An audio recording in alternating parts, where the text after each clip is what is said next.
What's up, everyone? Mo checking in with yet another installment in the Bodybuilding 101 Fitness Basics.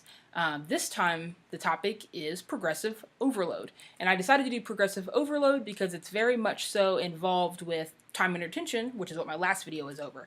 So there are certain bodybuilding principles that have been around for a very long time that are just known as being the fundamentals for bodybuilding and putting on size. You know, there's no need to reinvent the wheel. There are some things that we just know that are backed by science, that are backed by years of experience, that lead to muscle growth. Time under tension being one of them, and progressive overload being another important aspect to this puzzle of building more muscle.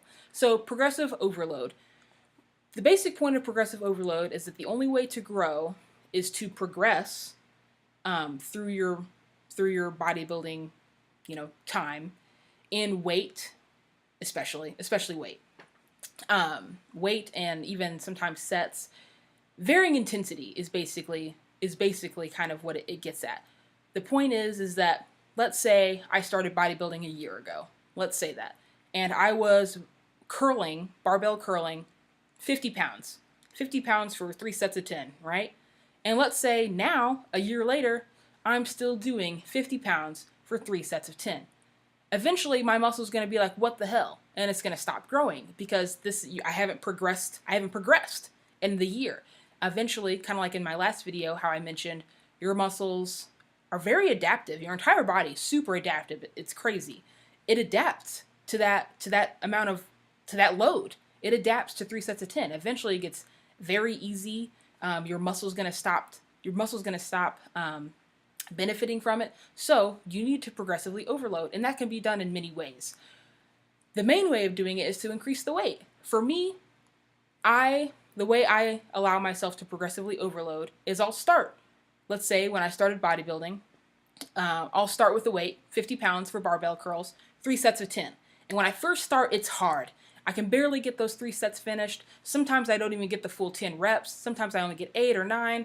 It's tough. But as the weeks go on, it gets easier. And eventually, I can easily do 3 sets of 10 with 50 pounds.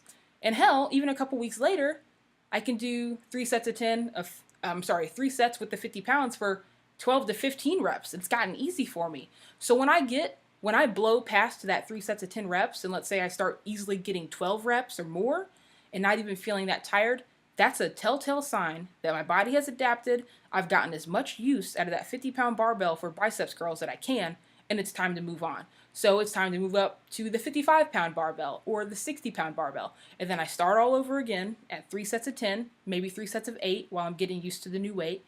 And like I said, at first it's a struggle, but eventually you get bigger and better.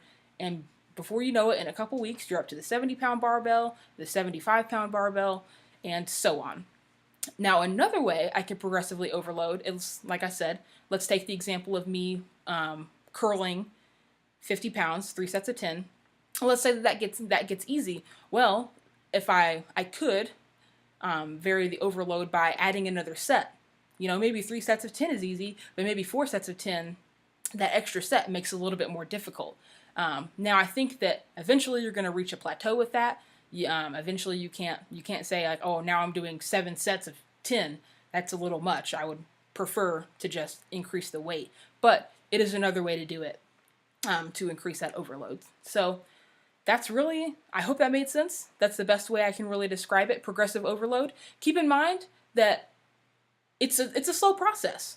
Bodybuilding, it doesn't come fast. I wish muscle did come fast.